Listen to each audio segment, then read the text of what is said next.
Bagaimana kabar kamu hari ini? Alhamdulillah baik Ibu. Nah, sebelumnya kamu sudah pernah mengikuti sesi konseling. Belum pernah Ibu, ini pertama kali saya mengikuti konseling Bu. Jadi sebelum itu, Ibu mau tanya, apa yang kamu ketahui tentang konseling?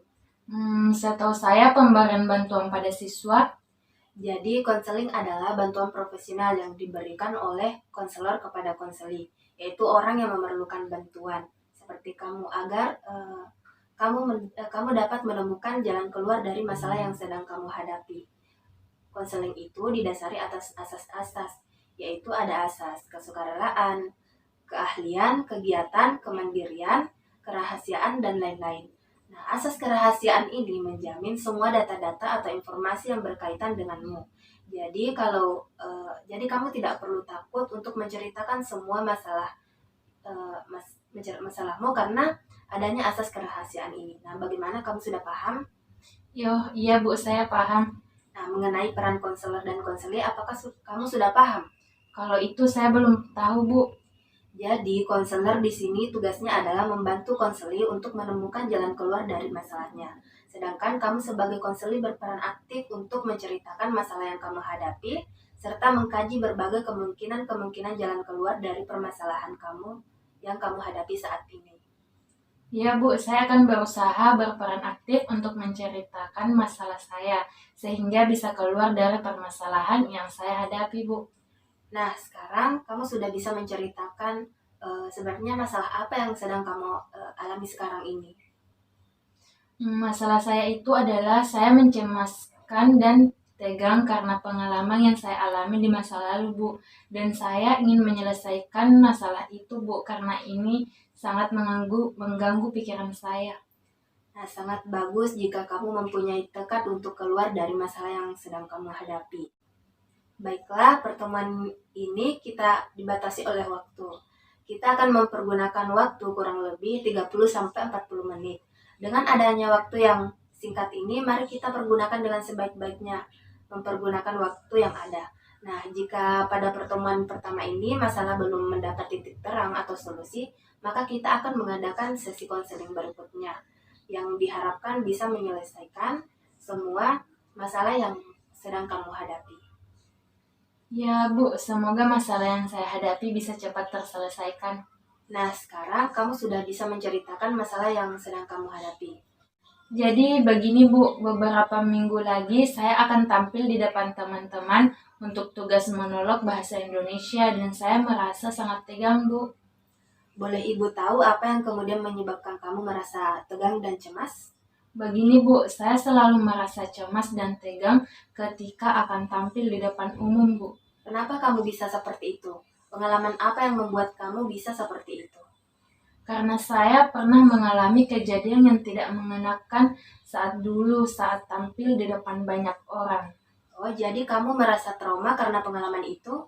Iya Bu, dan saya berharap bisa keluar dari permasalahan saya ini Bu. Nah, apakah kamu sudah pernah melakukan usaha untuk keluar dari permasalahan yang sedang kamu hadapi ini? Belum Bu. Nah, jadi yang kamu alami saat ini adalah tegang dan merasa cemas saat tampil di depan banyak orang. Karena pernah mendapatkan perlakuan yang kurang baik saat mencoba untuk tampil di depan umum. Iya Bu. Nah, jadi kamu selalu merasa tegang dan cemas saat berusaha tampil di depan teman-teman kamu dan itu mengganggu kamu? Iya Bu, saya jadi semakin cemas karena tugas monolog tersebut hampir dilaksanakan. Nah, kamu merasa marah pada diri kamu sendiri? Iya Bu, saya merasa putus asa. Kamu merasa kecewa, sedih karena hal tersebut? Iya Bu, karena pengalaman yang tidak mengenakan itu saya menjadi sangat cemas jika tampil di hadapan banyak orang. Terkadang memang kita akan merasa sedih jika mengalami pengalaman yang gagal di masa lalu. Tetapi jangan sampai karena hal tersebut kita terus berlarut-larut dan merasa berputus asa. Iya Bu, tapi perasaan cemas yang berlebihan selalu membayangi saya tatkala saya mencoba tampil di depan banyak orang Bu. Nah, kamu merasa sedih karena pernah mengalami perlakuan yang tidak mengenakan di masa lalu. Saya benar-benar sedih Bu karena perlakuan tidak mengenakan itu. Kamu merasa kesal dengan kejadian masa lalu itu karena hal tersebut membuat kamu menjadi trauma? Ya Bu, saya menjadi takut mencoba karena takut gagal. Nah, Kamu merasa tidak yakin dengan kemampuan yang kamu miliki, sehingga kamu takut untuk mencoba untuk tampil lagi di depan umum. Benar sekali, Bu. Perasaan ragu-ragu adalah hal yang wajar, tetapi jangan sampai perasaan itu dapat menghambat kita untuk terus maju. Kamu memang pernah gagal di masa lalu, tapi ingat bahwa kegagalan adalah kesuksesan yang tertunda. Jadi janganlah selalu merasa tidak yakin dengan kemampuan yang kamu miliki. Tapi apakah saya bisa tidak merasa cemas lagi saat tampil di depan banyak orang lagi, Bu? Selagi ada tekad untuk berubah dan mau melakukannya lagi, tidak ada yang tidak mungkin. Iya, Bu. Nah, sebelumnya coba kamu simpulkan masalah-masalah apa yang kamu alami saat ini. Saya selalu merasa cemas saat tampil di depan banyak orang karena saya pernah mengalami perlakuan yang tidak mengenakan saat tampil di depan banyak orang di masa lalu. Kamu merasa cemas dan tegang dengan masalah yang kamu hadapi saat ini? Iya, Bu. Kamu merasa sedih karena masalah kamu ini yang mengganggu? Ya, Bu, saya trauma dengan masa lalu saya. Awalnya saya merasa cemas dan tegang. Kamu merasa kesal karena kamu pernah gagal di masa lalu sehingga kamu cemas dan tegang untuk tampil di depan banyak orang. Saya jengkel pada diri saya sendiri, Bu. Nah, apakah kamu merasa frustasi karena kamu tidak tahu lagi apa yang harus kamu lakukan? Iya, benar, Bu. Kamu merasa stres karena inisiatif telah hilang. Ya, Bu, saya tidak yakin akan berhasil pada saat tampil monolog di depan teman-teman saya nantinya, Bu. Jadi kamu merasa putus asa karena kamu tidak bisa mengambil inisiatif sebagaimana ditunjukkan oleh ketidakmampuan untuk menghilangkan perasaan cemas dan tegang yang ada pada diri kamu sendiri. Sebenarnya saya sangat berharap agar saya tidak tegang lagi saat tampil di depan orang banyak, tetapi saya belum melakukan usaha-usaha yang maksimal untuk menghilangkan perasaan cemas dan tegang yang ada pada diri saya. Jadi tadi kamu berharap agar kamu tidak tegang lagi saat tampil di depan banyak orang.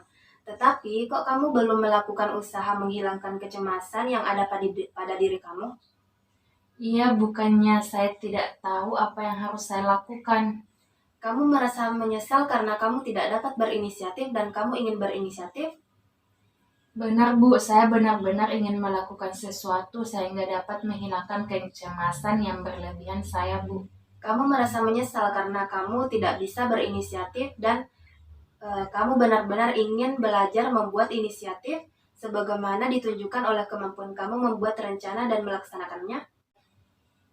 Tetapi apakah saya bisa berhasil tampil di depan umum dan tidak tegang lagi, Bu? Kamu berkata bahwa kamu tidak yakin akan berhasil saat tampil di depan umum, walaupun kamu mengetahui kekuatan-kekuatan untuk mencapainya. Maksud saya adalah saya tidak tahu cara agar saya bisa menghilangkan kecemasan yang ada pada diri saya, agar saya bisa tampil dengan baik saat tampil di depan umum. Kamu merasa kecewa karena keterlambatan kamu mengambil inisiatif? Ya, Bu, saya marah pada diri sendiri karena tidak mampu mengambil inisiatif. Kamu merasa kecewa dalam diri kamu sendiri karena kekurangan kamu untuk berinisiatif. Ya, Bu, tetapi harusnya saya tidak tinggal diam atas masalah saya ini. Saya harus cepat bertindak, tetapi bagaimana caranya? Kamu merasa tak sabar lagi karena kamu ingin belajar membuat inisiatif. Iya, Bu. Kalau boleh tahu, apakah kamu belum pernah mencoba untuk menghilangkan kecemasan yang ada pada diri kamu? Sudah, Bu, tetapi perasaan cemas dan tegang tetap selalu ada dalam diri saya, yang selalu membayangi saya. Saya sudah tidak tahu apa yang harus saya lakukan. Dapatkah Ibu menunjukkan cara lain untuk mengatasi masalah saya ini? Tentu saja, setelah saya mendengar cerita dari masalah kamu, Ibu dapat memberikan alternatif yang mungkin dapat kamu lakukan, yaitu kamu dapat menggunakan teknik relaksasi, di mana teknik relaksasi merupakan usaha mengajari seseorang untuk rileks, dengan menjadikan orang itu sadar tentang perasaan tegang dan perasaan-perasaan rileks. Otot utama seperti tangan, muka, leher, dada, bahu, punggung, dan perut, serta kaki. Tujuan jangka panjang dari relaksasi otot adalah agar tubuh dapat memonitor sesegera mungkin semua sinyal kontrolnya dan secara otomatis membebaskan tegangan yang tidak diinginkan. Nah, bagaimana pendapat kamu? Baik Bu, saya setuju dan tertarik untuk mempelajari teknik yang Ibu jelaskan tersebut. Baiklah, karena kamu sudah tidak sabar untuk melakukan latihan, maka kita akan memulainya sekarang. Iya Bu. Oke, duduklah dalam posisi yang enak. Kita akan segera mulai. Nah, pertama, luruskan kedua tangan kamu ke depan dan kepalkan tinju. Kepalkan dengan kuat. Rasakan ketegangan pada lengan bagian bawah tanganmu. Tahan selama 5 detik. Sekarang buka dan kendorkan tanganmu secara perlahan. Rasakan perbedaan antara tegang tadi dan rileks sekarang. Nah, sekarang luruskan kedua tanganmu. Tunjukkan jarimu ke arah langit. Rasakan ketegangannya pada pergelangan tanganmu. Tahan selama 5 detik. Sekarang kendorkan. Rasakan perbedaan antara tegang tadi dan rileks sekarang. Nah, sekarang kita akan pindah ke arah bahu. Angkat bahumu sampai telinga. Rasakan ketegangan dalam bahumu, itu tahan selama 5 detik. Sekarang kendorkan bahumu. Rasakan perbedaan antara tegang tadi dan rileks sekarang. Nah, apakah bahumu serileks tanganmu? Nah, sekarang kita akan mengendorkan bagian wajah. Pertama, kerutkan dahi dan alismu. Rasakan ketegangan pada muka kamu, tahan selama 5 detik. Nah, sekarang kendorkan. Rasakan perbedaan antara tegangan tadi dan rileks sekarang. Sekarang, pejamkan mata kamu kuat-kuat. Rasakan tegangan di sekeliling mata kamu. Tahan selama 5 detik. Sekarang kendorkan otot-otot itu. Rasakan perbedaan antara tegang tadi dan rileks tadi. Buka mata kamu. Nah, sekarang rapatkan rahang atas dan bawah dengan menggigitkan gigimu sama-sama. Tarik pangkal lidahmu ke belakang hingga menempel ke langit-langit mulutmu. Rasakan tegangan di rahangmu, tahan selama 5 detik. Kendorkan rahangmu. Rasakan perbedaan antara tegang tadi dan rileks sekarang. Bagaimana? Nah, sekarang kita akan pindah ke otot-otot leher. Dorong kepala kamu ke belakang, ya seperti itu. Rasakan tegangan di belakang leher kamu dan punggung belakang dan punggung atas, tahan selama 5 detik. Sekarang lepaskan. Rasakan perbedaan antara tegang tadi dan rileks sekarang. Nah, sekarang teruskan konsentrasi pada daerah leher. Benangkan bahumu hingga menyentuh dada bagian atas. Salah kah? Bagaimana kah? Sekarang bungkukkan punggungmu. Rasakan tegangan pada otot punggung dan bahumu. Tahan selama 5 detik. Lepaskan, rasakan perbedaan antara tegang tadi dan rileks sekarang. Nah, sekarang ambil nafas dalam-dalam dan tahan nafas kamu. Rasakan tegangan di seluruh dada kamu dan dalam daerah perut kamu, tahan selama 5 detik. Nah, sekarang hembuskan. Rasakan perbedaan antara tegang tadi dan rileks sekarang. Nah, sekarang kita lihat dan rasakan otot-otot mana saja dari tubuh kita yang masih mengalami ketegangan, dimulai dari kaki, betis, perut, sampai otot tangan. Jika masih merasa tegang, kita bisa mencoba melakukannya kembali. Ibu ingin kamu memikirkan tentang skala tegangan antara 0, rileks, dan 10, belum rileks. Katakan pada ibu di mana kamu menempatkan diri kamu pada skala ini. Saya berada pada nomor 8, Bu. Masih ada bagian-bagian yang belum sepenuhnya rileks. Baguslah, tapi bolehkah ibu tahu bagaimana kesanmu terhadap relaksasi ini? Saya benar-benar merasa rileks, Bu.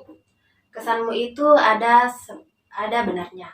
Karena kamu baru pertama kali melakukannya, tetapi kamu sudah sering melaksanakan, maka kamu akan merasa terlalu singkat. Nah, apakah kamu mengalami kesulitan pada bagian otot tertentu untuk merilekskannya? Tidak juga sih, Bu. Nah, jadi bagaimana perbedaan antara perasaan tegang dan rileks? Bedanya sangat jauh sekali. Perasaan tegang membuat saya kacau, lelah, dan tidak enak. Sedangkan rileks menyebabkan saya merasa enak dan tenang. Nah, baik sekali. Kamu telah memperoleh banyak kemajuan, tetapi relaksasi seperti keterampilan lainnya memerlukan banyak latihan, jadi kamu harus banyak berlatih. Baik, Bu. Baiklah, kita sudah berada di akhir layanan. Sebelumnya, Ibu ingin kamu mengungkapkan kembali pokok-pokok hasil pembicaraan kita. Baik, Bu. Saya harus melakukan teknik relaksasi untuk menghilangkan kecemasan dan ketegangan yang ada pada diri saya. Sehingga saya dapat merasa rileks dan saya juga harus banyak latihan, Bu. Nah, bagus sekali. Oke, hari ini cukup sampai di sini dulu. Sampai bertemu lagi minggu depan ya. Ya, Bu. Kalau begitu saya permisi dulu, Bu. Terima kasih banyak, Bu. Assalamualaikum. Iya, sama-sama. Waalaikumsalam.